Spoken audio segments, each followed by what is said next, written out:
नमस्कार, जनता टीवी देख रहे हैं आप। आपके साथ मैं हूं अंजलि भंडारी और चलिए रुक करेंगे खबरों की ओर। राष्ट्रपति द्रौपदी मुर्मू देहरादून इंदिरा गांधी राष्ट्रीय वन अकादमी का 54वां RRT के दीक्षांत समारोह में शामिल हुई। बता दें आपको कि वन अनुसंधान संस्थान के परिसर में आयोजित हुए समारोह में राष्ट्रपति ने दीक्षा प्राप्त करने वाले प्रशिक्षु IFS अधिकारियों को प्रमाण पत्र के साथ कई अवार्ड प्रदान करे।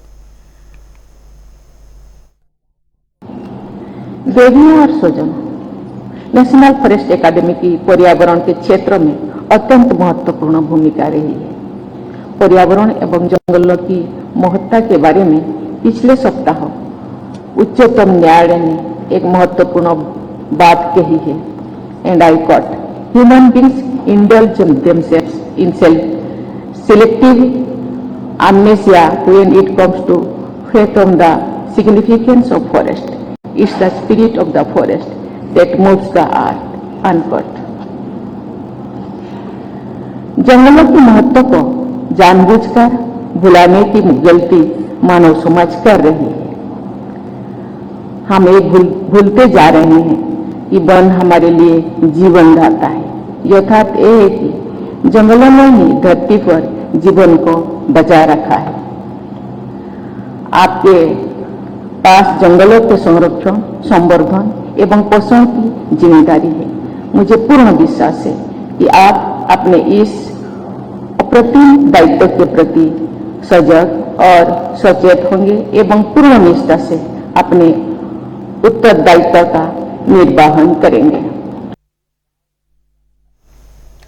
उधर भारत में पंचायती राज व्यवस्था की स्थापना के उपलक्ष्य में हर साल 24 अप्रैल को राष्ट्रीय पंचायती राज दिवस मनाया जाता है। वहीं इस मौके पर मुख्यमंत्री धामी ने भी सोशल मीडिया प्लेटफॉर्म X पर पोस्ट किया। मुख्यमंत्री पुष्कर सिंह धामी ने लिखा, आधुनिक एवं सशक्त ग्राम पंचायतें विकसित भारत की शानदार तस्वीर पेश करती हैं। हमारी डबल इंजन सरकार आदरणीय प्रधानमंत्री श्री नरेंद्र मोदी जी के कुशल नेतृत्व में त्रिस्तरीय पंचायतों को सशक्त बनाने के अपने संकल्प को पूर्ण करने की दिशा में लगातार आगे बढ़ रही है। त्रिस्तरीय पंचायतें स्वावलंबी व स्वायत्त हों, इसके लिए सरकार कृत संकल्पित है। पंचायतों को ई स्वरूप देकर सभी व्यवस्थाएं पारदर्शी और समयबद्ध बनाने के प्रयास किए जा रहे हैं। बढ़ेंगे आगे। उधर मुख्यमंत्री पुष्कर सिंह धामी के निर्देश पर मुख्य सचिव राधा रतूड़ी ने सचिवालय में वर्चुअल बैठक ली, जिसमें कि उत्तराखंड के सभी जिलों के DM, SSP और DFO मौजूद रहे।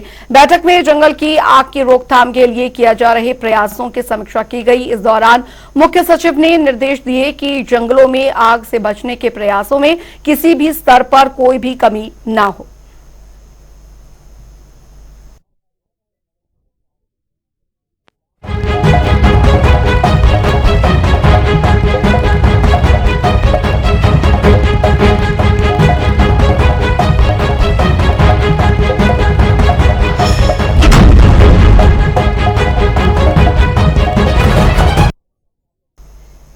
और चलिए अब बात करेंगे सबसे बड़े चुनाव की। तो कांग्रेस के वरिष्ठ नेता और पूर्व में कैबिनेट मंत्री हरक सिंह रावत की बहू ने कांग्रेस का हाथ छोड़कर अब बीजेपी का हाथ थाम लिया है, जिससे प्रदेश का सियासी पारा चढ़ता हुआ नजर आ रहा है। बीजेपी विधायक महंत दिलीप रावत की एक सोशल मीडिया पोस्ट भी जमकर वायरल हो रही है, जिसको लेकर बीजेपी प्रदेश अध्यक्ष और कांग्रेस के पूर्व अध्यक्ष ने वार पलटवार किया है। देखिए।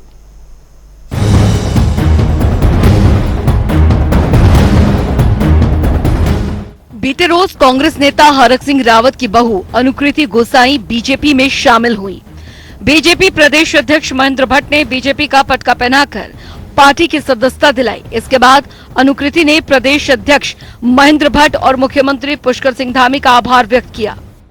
आज हमारे बीच में उपस्थित बहुत सम्मानित भारतीय जनता पार्टी के हमारे प्रदेश अध्यक्ष आदरणीय महेंद्र भट्ट जी, हमारे बीच में उपस्थित धर्मपुर विधानसभा से हमारे सम्मानित विधायक माननीय विनोद चमोली जी, मंचा से इन सभी पदाधिकारीगण, अतिथिगण, हमारे बीच में प्रेस से आए मेरे सभी साथियों, हमारी संस्था और मेरी कोटद्वार डोरवाला धर्मपुर से आई हुई मेरी बहनें, मेरी माता मातृशक्ति, मैं आप सभी का भी बहुत धन्यवाद कर रही हूँ कि आज अपने जीवन की इस नई शुरुआत में आप सभी लोग मेरा साथ देने के लिए यहाँ पर पहुंची हैं। मेरे भाई जो यहाँ पर मेरे साथ आए हैं, आपका भी मैं बहुत धन्यवाद कर रही हूँ। मुझे उम्मीद है कि जिस विकसित उत्तराखंड का सपना मैंने देखा है, जो वोकल फॉर लोकल के एक मिशन को लेकर मैं लगातार कुछ वर्षों से उत्तराखंड के अंदर काम कर रही हूँ, मुझे उम्मीद है कि आदरणीय नरेंद्र मोदी जी के नेतृत्व में एक विकसित उत्तराखंड को हम बहुत जल्द देख पाएंगे। जिस तरीके से मैंने पूर्व में भी सोशल मीडिया के माध्यम से भी कहा था कि जिस तरीके से आदरणीय नरेंद्र मोदी जी ने इस दशक को उत्तराखंड का दशक कहा है, युवाओं का दशक कहा है, मुझे उम्मीद है कि उत्तराखंड उनके मार्गदर्शन में आगे बढ़ेगा।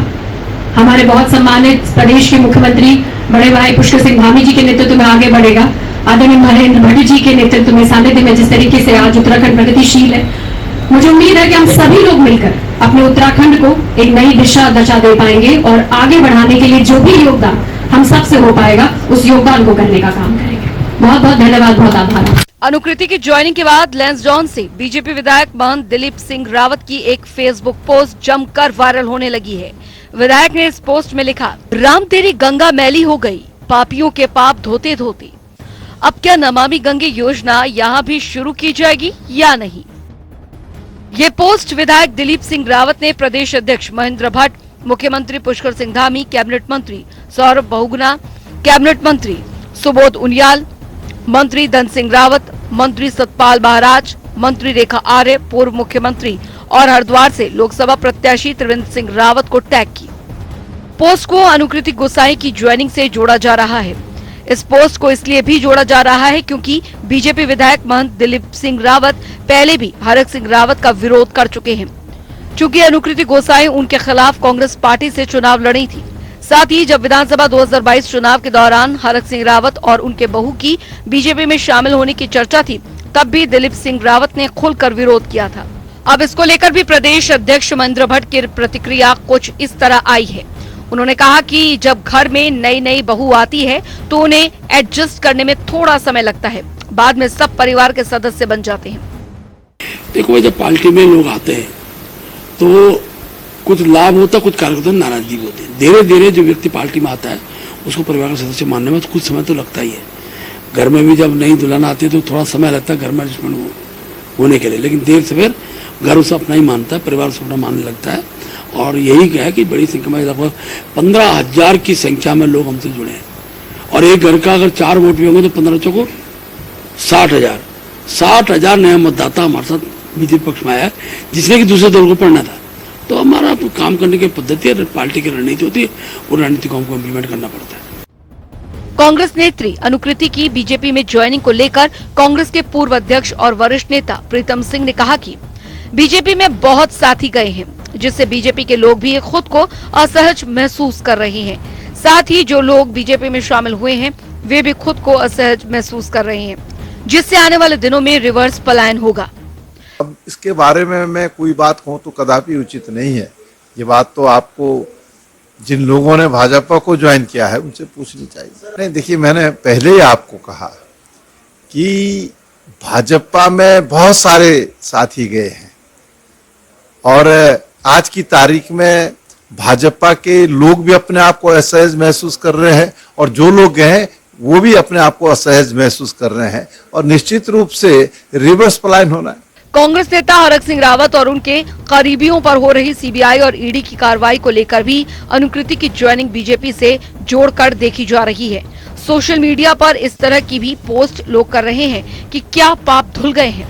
इससे बीजेपी विधायक के उस पोस्ट को भी जोड़ा जा रहा है जिसमें उन्होंने कहा, राम तेरी गंगा मैली हो गई, पाप धुलते धुलते। ऐसे में बड़ा सवाल ये है कि क्या आने वाले दिनों में हरक सिंह रावत भी भाजपा ज्वाइन करेंगे। दिलचस्प बात तो ये है कि आने वाले दिनों में इस पूरे प्रकरण पर क्या नया मोड़ आता है, ये देखना होगा। जनता टीवी के लिए देहरादून से नवीन शुक्ला की रिपोर्ट।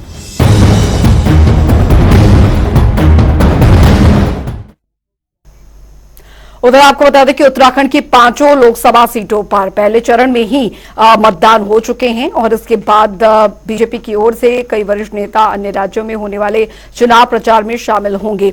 इस पर जानकारी देते हुए बीजेपी प्रदेश मीडिया प्रभारी अमरवीर चौहान ने कहा कि उत्तराखंड में चुनाव समाप्त हो चुके हैं। ऐसे में अब अन्य राज्यों में जो चुनाव होने हैं उसके लिए प्रदेश बीजेपी की ओर से चुनाव प्रचार के मद्देनजर टीम को भेजा जा रहा है।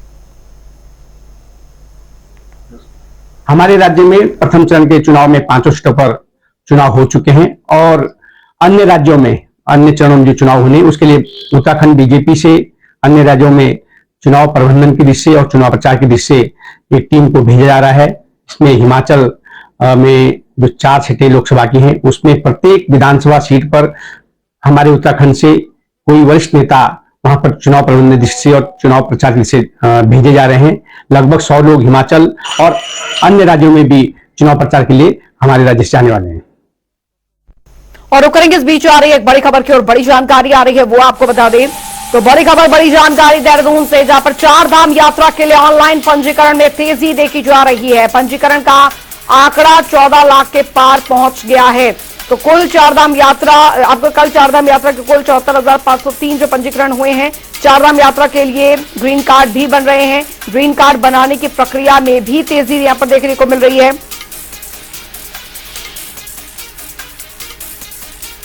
तो ये इस वक्त की बड़ी खबर आपको बता रहे हैं।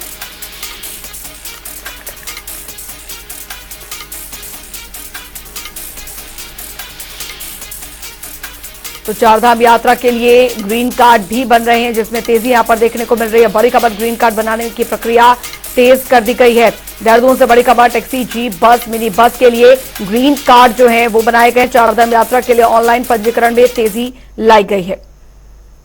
तो बता दें आपको, यमुनोत्री में 2,39,167 अब तक ऑनलाइन पंजीकरण के आंकड़े हम आपको बता के चल रहे। गंगोत्री के लिए 2,58,456, केदारनाथ में 4,79,551, बद्रीनाथ में 4,02,517 पंजीकरण अब तक हो चुके हैं। हेमकुंड साहिब में 20,997 पंजीकरण अब तक ऑनलाइन किए जा चुके हैं।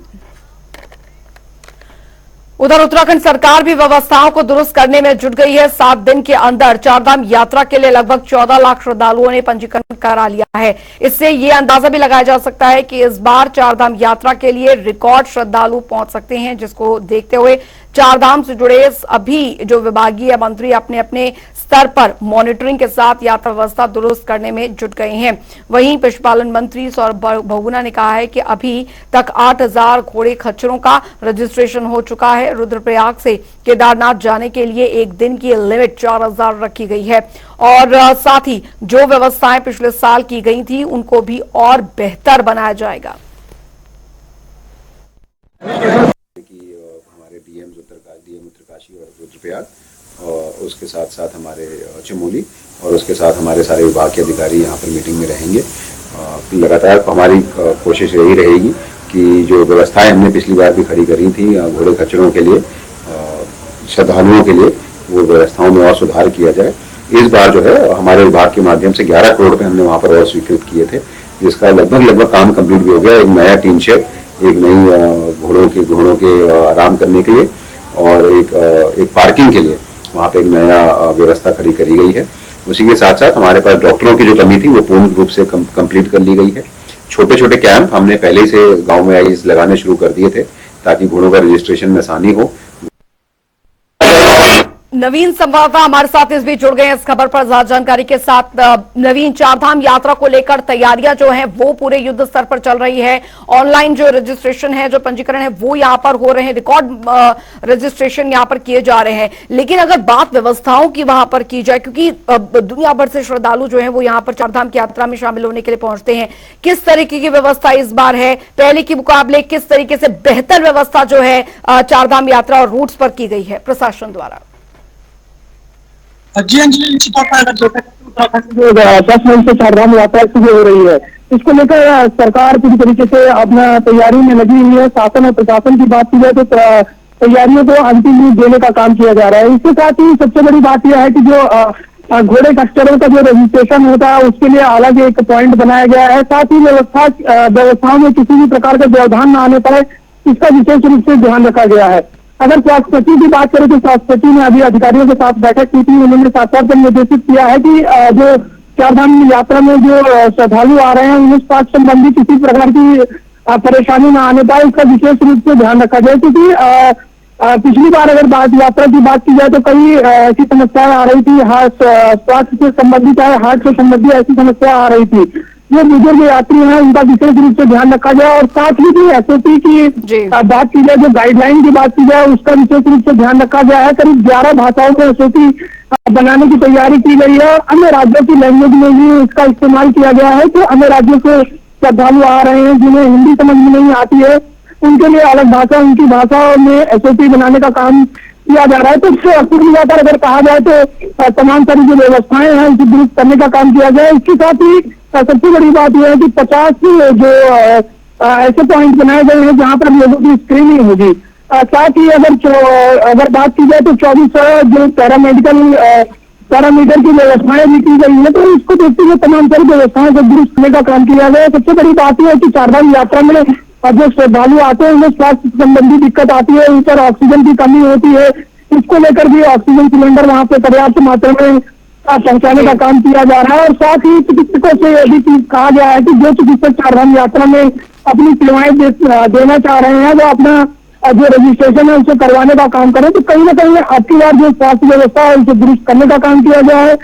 साथ ही अगर यात्रियों की सुविधाओं की बात की जाए, उनके रहने की व्यवस्थाओं की बात की जाए, तो उसे भी दुरुस्त करने का काम किया जा रहा है। क्योंकि अब कुछ ही शेष बचे हैं, 10 दिन में चारधाम यात्रा शुरू हो गई है। उत्तराखंड में पर्यटकों का जो हुजूम है वह उमड़ता रहता है। साथ ही जो श्रद्धालु है वो बद्रीनाथ, केदारनाथ, गंगोत्री, यमुनोत्री धाम जाते हैं। तो इसको देखते हुए अब चाहे रजिस्ट्रेशन की प्रक्रिया हो या फिर स्वास्थ्य संबंधी कोई दिक्कत ना आने पाए, इसका विशेष रूप से ध्यान रखा जा रहा है। और जो गाइडलाइन है जो एसओपी जारी की जा रही है, 11 लैंग्वेज में बनाई जा रही है, तो कहीं ना कहीं शासन और प्रशासन अपनी तैयारियों को अंतिम रूप देने में लगा हुआ है। और जब उत्तराखंड में चारधाम यात्रा शुरू हो, श्रद्धालुओं में किसी भी प्रकार की दिक्कत न हो, इसका विशेष रूप से ध्यान रखा जा रहा है। बिल्कुल, लेकिन नवीन अगर बात यहाँ पर की जाए केदारनाथ धाम की, क्योंकि सबसे ज्यादा कठिन जो होती है यात्रा, काफी लंबा ट्रैक होता है, ऐसे में सबसे ज्यादा परेशानी श्रद्धालुओं को आती है। स्वास्थ्य संबंधी व्यवस्थाएं अगर वहां पर सुचारू रूप से की जाए, और इस बार तो कहा जा रहा है कि रिकॉर्ड तोड़ पंजीकरण यहाँ पर हुआ है, यानी कि बहुत संख्या में श्रद्धालु यहाँ पर पहुंच रहे हैं। ऐसे में चुनौती भी यहाँ पर काफी ज्यादा प्रशासन की रहने वाली है। और दूसरा सबसे ज्यादा महत्वपूर्ण हो जाता है मौसम विभाग के साथ भी जो तालमेल है वो बनाकर रखा जाए, क्योंकि उत्तराखंड में वो आपदा सही हुई है जब मौसम विभाग और इनमें कुछ कंफ्यूजन हुई थी, और उस दौरान हमने देखा था कितनी बड़ी आपदा जो है वो हुई थी। तो ऐसे में बहुत ज्यादा जरूरी है, क्योंकि पहाड़ पर पल दर पल मौसम जो है वो बदलता रहता है। जी सही कहा आपने कि जो उत्तराखंड में मौसम का जो मिजाज है वो लगातार बदलता रहता है। लेकिन अगर बात की जाए तो मौसम विभाग समय समय पे अपनी एडवाइजरी भी जारी करता है। रिकॉर्ड तोड़ जो श्रद्धालु आ रहे हैं, लगभग जो सूचनाएं आ रही है, 14 लाख श्रद्धालु ने अपना रजिस्ट्रेशन कर लिया है। तो एक बड़ी चुनौती जरूर चारधाम यात्रा को लेकर जरूर रहती है। लेकिन कहीं ना कहीं अभी से ही जो तमाम अधिकारी हैं, जो कर्मचारी हैं, वो वहाँ की व्यवस्थाओं को दुरुस्त करने में लगे हैं। जगह जगह जो स्वास्थ्य कैंप बनाने का काम किया जा रहा है। इसके साथ ही ऑक्सीजन सिलेंडर की जो व्यवस्था है उसे दुरुस्त करने का काम किया जा रहा है। जो चिकित्सक वहां पर जाना चाह रहे हैं उनका रजिस्ट्रेशन किया जा रहा है और उनकी ड्यूटी भी लगाई जा रही है। तो कहीं ना कहीं इसको लेकर व्यवस्थाओं को दुरुस्त करने का काम किया जा रहा है। सबसे बड़ी समस्या जरूर स्वास्थ्य की आती है, क्योंकि जो बुजुर्ग श्रद्धालु होते हैं वो चारधाम यात्रा में आते हैं, उन्हें कई प्रकार की दिक्कत आती है, चाहे ब्लड प्रेशर की बात की जाए या फिर हार्ट संबंधी बात की जाए। तो इसका इस बार विशेष रूप से ध्यान रखा जा रहा है। खुद स्वास्थ्य सचिव ने अधिकारियों के साथ बैठक की है और तमाम जो दिशा निर्देश है उसे करने का काम किया गया है। साथ ही आवागमन के लिए चाहे डेली की बात की जाए या फिर खच्चरों से आने जाने की बात की जाए, तो उनका भी रजिस्ट्रेशन शुरू हो गया है। और एक लिमिटेशन बांधी गई है कि 4000 श्रद्धालुओं ने वहां पर चारधाम यात्रा में ऊपर केदारनाथ में जाए। तो इन तमाम चीजों को करने का काम किया गया है। भीड़ न लगने पाए, इसको लेकर पुलिस प्रशासन को अलर्ट में ऊपर रखा गया है कि जो श्रद्धालुओं की संख्या है उसे लिमिट के हिसाब से ऊपर भेजा जाए और लिमिट के हिसाब से नीचे ला जाए। तो कहीं ना कहीं तमाम चीजों को दुरुस्त करने का काम किया गया है। और अब आगामी दिनों में चारधाम यात्रा शुरू होने वाली है। कहीं ना कहीं चाहे श्रद्धालुओं के रजिस्ट्रेशन की बात की जाए तो प्रक्रिया लगातार चल रही है। गाइडलाइन की बात की जाए या एसओपी की बात की जाए, 11 भाषाओं का प्रयोग किया गया है कि जो श्रद्धालु आ रहे हैं उन्हें किसी भी गाइडलाइन को समझने में दिक्कत ना आए। तो इन तमाम चीजों को करने का काम किया गया। और उत्तराखंड में अब 10 तारीख से जो चारधाम यात्रा शुरू हो रही है उसे सुचारू रूप से संचार व्यवस्था किसी भी प्रकार से बाधित न होने पाए, चाहे बसों की बात की जाए या फिर अन्य संसाधनों की बात की जाए, उसे दुरुस्त करने का काम किया गया है। चलिए, बहुत बहुत शुक्रिया इस तमाम जानकारी के लिए नवीन शुक्ला। बढ़ेंगे आगे। प्रदेश के 3 जिलों में आज बारिश की संभावना जताई गई है। दरअसल मौसम विभाग ने उत्तरकाशी, चमोली, पिथौरागढ़ के कुछ हिस्सों में बारिश का अलर्ट जारी किया है। इसके साथ ही 4000 मीटर से भी अधिक ऊंचाई वाले इलाकों में बर्फबारी की भी संभावना जताई गई है। तो 3 जिलों में बताया जा रहा है कि राज्य मौसम विभाग ने बारिश का अनुमान जो है वो जताया है। 3 जिलों में भारी बारिश की संभावना जताई गई है। ऊंचाई वाले इलाकों में बताया जा रहा बर्फबारी भी हो सकती है। तो उत्तरकाशी, चमोली, पिथौरागढ़ में भारी बारिश की संभावना जताई गई है। तो ऊंचाई वाले इलाकों में बर्फबारी की संभावना बनी हुई है, यानी राज्य में मौसम जो है एक बार फिर यहाँ पर करवट बदलता दिख सकता है। खासकर पहाड़ी इलाकों में बताया जा रहा है कि मौसम जो है वो बेहद खराब हो सकता है। ये इस वक्त की महत्वपूर्ण जानकारी आपको यहाँ पर दे रहे हैं। तो राज्य मौसम विभाग ने कई अन्य जिलों में भी भारी बारिश का जो अलर्ट है वो यहाँ पर जारी किया हुआ है। यशराज आनंद संवाददाता फोन लाइन पे हमारे साथ जुड़ गए हैं ज्यादा जानकारी के साथ। यशराज, राज्य मौसम विभाग ने अलर्ट जारी किया है, कई जिलों में भारी बारिश और खासकर जो ऊंचाई वाले इलाके हैं वहां पर बर्फबारी की संभावना जताई गई है, अलर्ट जारी कर दिया गया है। मैं बताना चाह रहा हूँ कि पिछले 2 दिनों से मौसम आज भी काफी खेल रहा है। वहीं उत्तराखंड में की यदि मैदानी क्षेत्रों की पहले बात करें, जिसमें से राजधानी देहरादून समेत ऋषिकेश और हरिद्वार आते हैं, उसमें गर्मी काफी तेज हुई है। दिन में तो काफी तेज गर्मी पड़ती है और लेकिन वहीं शाम ढलते ही यहाँ पर काफी ज्यादा ठंड होने लग जाती है और सुबह भी यहाँ पर ठंड देखी जाती है। लेकिन दोपहर देहरादून और मैदानी क्षेत्र हरिद्वार, ऋषिकेश काफी गर्म रहता है। वही मौसम विभाग के द्वारा अलर्ट जारी कर दिया गया है, जिसमें यह कहा गया है कि पहाड़ी क्षेत्रों विशेषकर चमोली, उत्तरकाशी में, केदारनाथ, बद्रीनाथ में बर्फबारी और ठंड कड़ाके की ठंड पड़ने की संभावना व्यक्त की गई है। उन्होंने स्पष्ट रूप से कहा है कि ऊपर पहाड़ी क्षेत्रों में जो भी लोग निवास कर रहे हैं वो सतर्क रहें और ठंड कपड़े में रहें, ठंड कपड़े पहने, क्योंकि हवाएं भी काफी तेज चलने वाली है। हवाओं के कारण ठंड भी होगा और बर्फबारी, पहाड़ी क्षेत्रों में बर्फबारी भी काफी देखी जा सकती है। तो इस प्रकार से मौसम विभाग के द्वारा ये लगातार चेतावनी दी जा रही है। और साथ ही साथ मैं बताना चाह रहा हूँ कि 10 मई से केदारनाथ यात्रा भी शुरू हो गई, यानी 4 धाम यात्रा की भी शुरुआत होगी। तो 4 धाम यात्रा की शुरुआत होते ही कहीं ना कहीं जहाँ रजिस्ट्रेशन हो रहा है तो ये भी एक समस्या बन के आ सकती है, क्योंकि लोग 4 धाम यात्रा से पहले ही मौसम का पूर्वानुमान करके मौसम की जानकारी लेकर ही प्लानिंग करते हैं। तो अभी ये मौसम विभाग के द्वारा यह जारी करना, एक चेतावनी जारी करना जरूर कहीं ना कहीं हो सकता है 4 धाम की यात्रा में कुछ प्रभाव डाले। लेकिन लोग पिछले बार की तरह इस बार भी 4 धाम यात्रा में उत्सुक है। और सबसे बड़ी बात है कि चमोली की यदि बात करें तो चमोली में भी बर्फबारी होने की संभावना है, काफी ज्यादा वहां पर बर्फबारी होगी और वहां पर लोग सतर्क रह रहे हैं। जी चलिए, बहुत बहुत शुक्रिया यशराज आनंद इस तमाम जानकारी के लिए। तो उत्तरकाशी, चमोली, पिथौरागढ़ में भारी बारिश का अलर्ट जारी किया गया है और ऐसे में अब कुछ ही दिन शेष यहां पर रह गए 4 धाम यात्रा को शुरू होने में। ऐसे में मौसम विभाग भी पूरी तरीके से नजर बनाए हुए है। वक्त एक छोटे से ब्रेक का, ब्रेक के उस पर खबरों का सिलसिला लगातार जारी है।